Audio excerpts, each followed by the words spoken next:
Hi everyone, this is the first video. This is lesson 1. This is beginner. It's basically, this video is going to look at understanding stocks and even like basic analysis of like how to analyze a stock, what are some things that a stock tells us.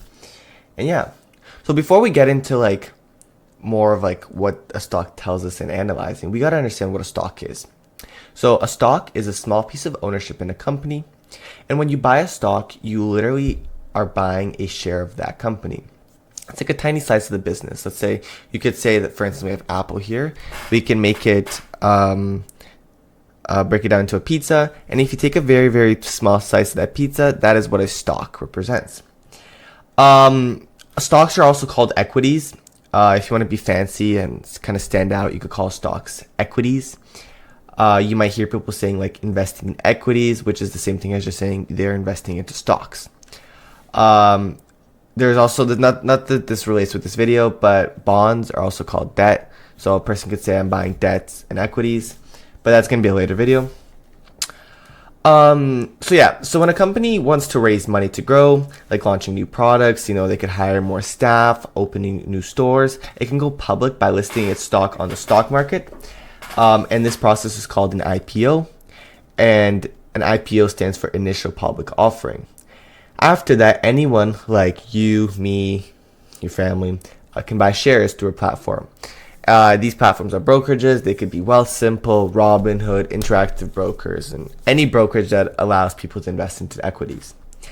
Now, when you buy a stock, there are two main ways to make money from a stock. You can either make money from capital gains, and you can make money from dividends. Now, you do got to understand that not all stocks pay dividends.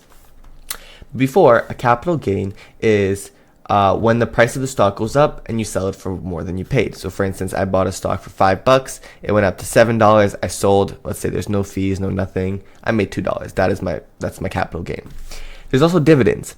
Now, like I said, not all companies pay out dividends, and these are just payments some companies make to shareholders just for owning the stock. Now, you may wonder, but why do they do that? Well, they do that to kind of be like, to show the investors that they, I guess, like appreciate them in a way.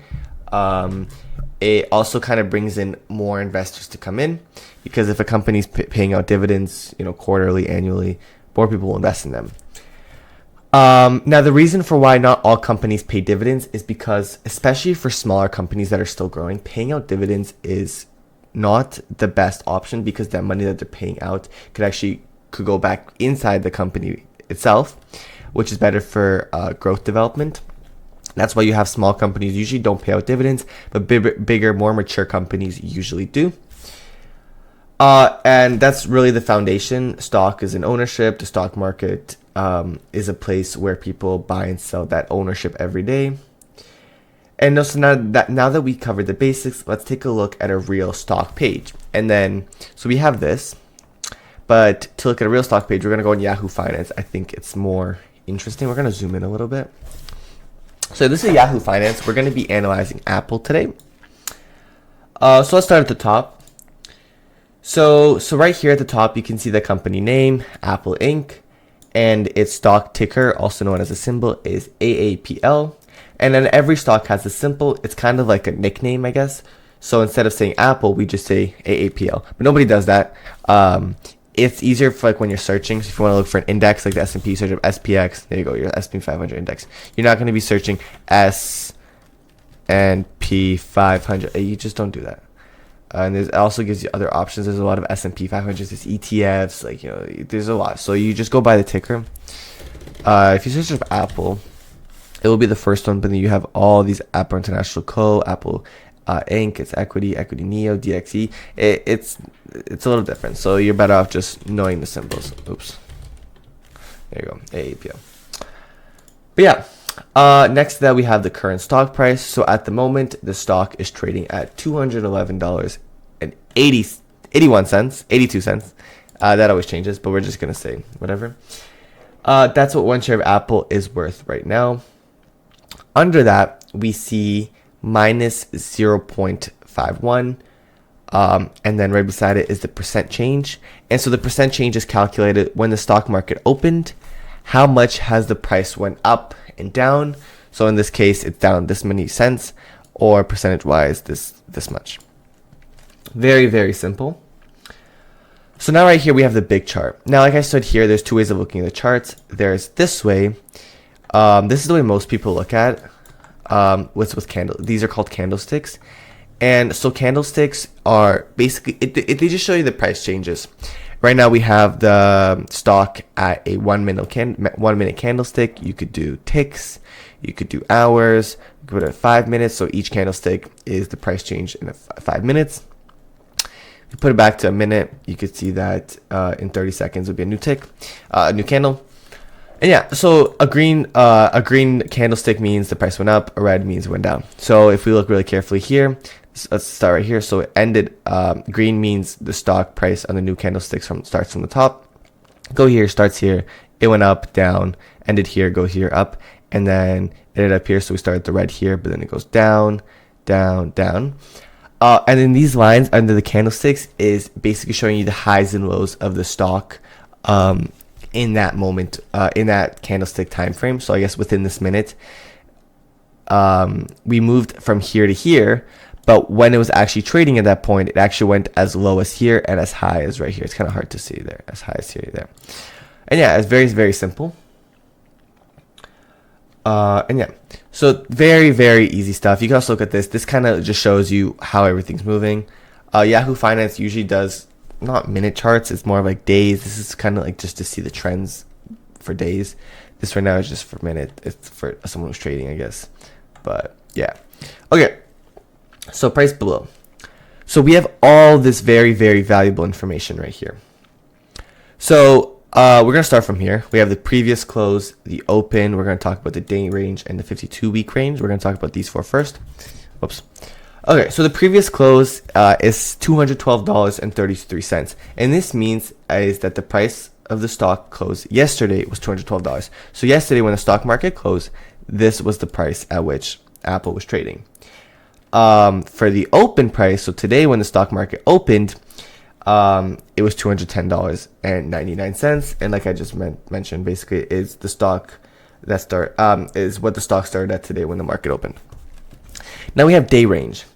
So the day range for Apple is 209.54 to 212.78. I do apologize if you hear my dog. This shows the lowest and highest prices the stock has hit so far today. So went as low as 209 and as high as 212.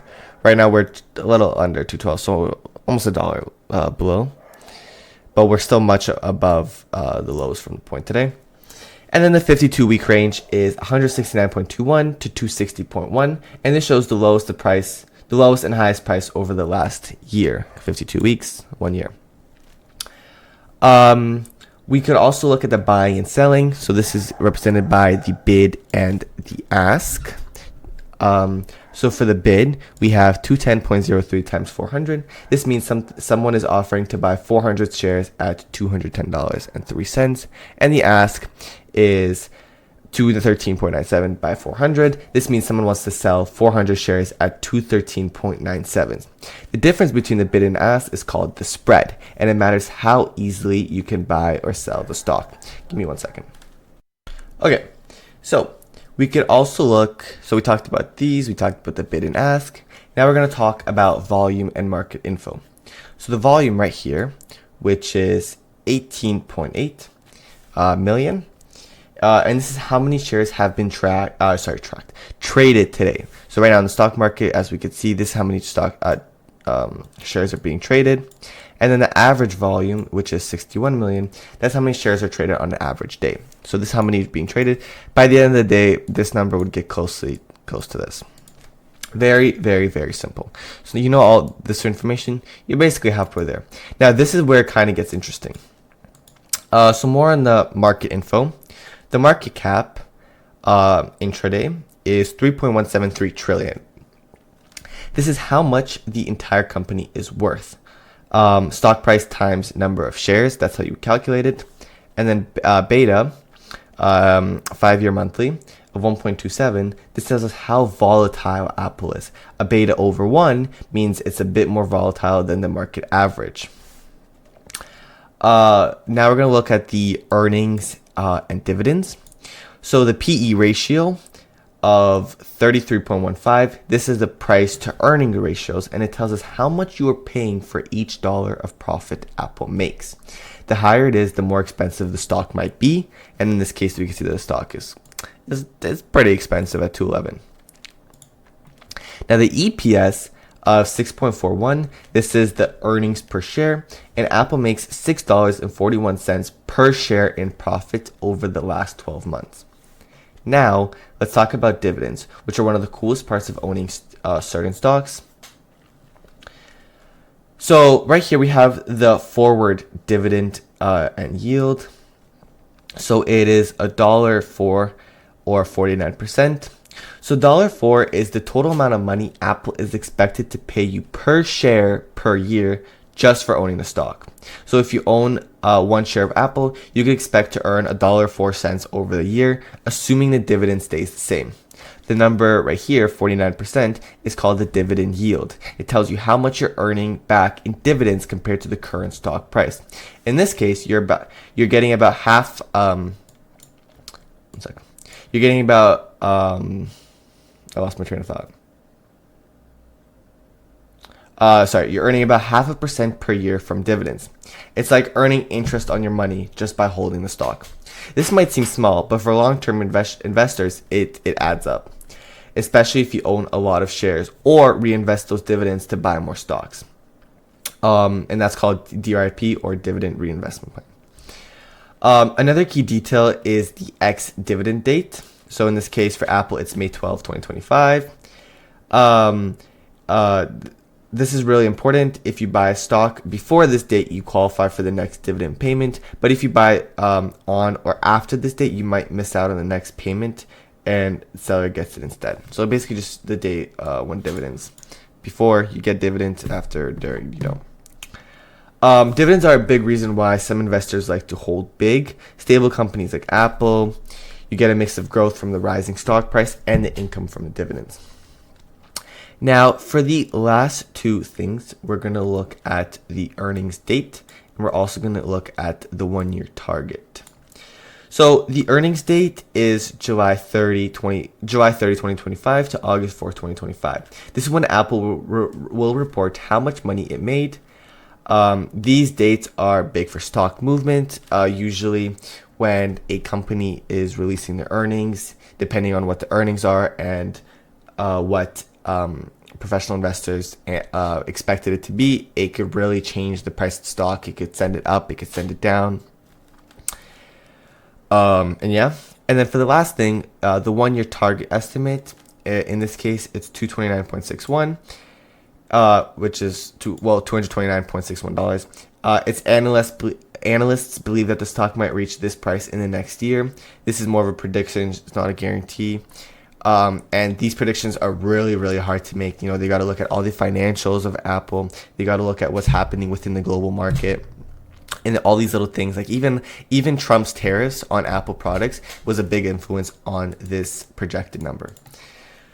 So yeah, that's honestly pretty much it. We looked at what Apple stock looks like. We talked about the price changes. We looked at the chart. We looked at candlesticks, and then we looked at all this beautiful information about what this tells us about Apple. In my opinion, if I were to tell you what the most important information here is, I would say probably the price, earnings, and EPS is very important. And then the forward dividend yield is very important. You could build on from those. And then in the next lesson, I think we're going to talk about indexes, which is quite easy. It kind of builds on Apple. We're going to talk about the S&P 500. We're going to talk about the NASDAQ, and we're going to talk about the Dow Jones Industrial Average. These are just a couple indexes. There are still more. We're also going to look at stock exchanges, the difference between them, and how they influence the market. I hope this video was helpful. I hope I tried to also keep it as short as possible. I know some videos are very long and they can get annoying and you just zone out. So I tried to make it as quick as possible. And see you guys in the next lesson. Thank you.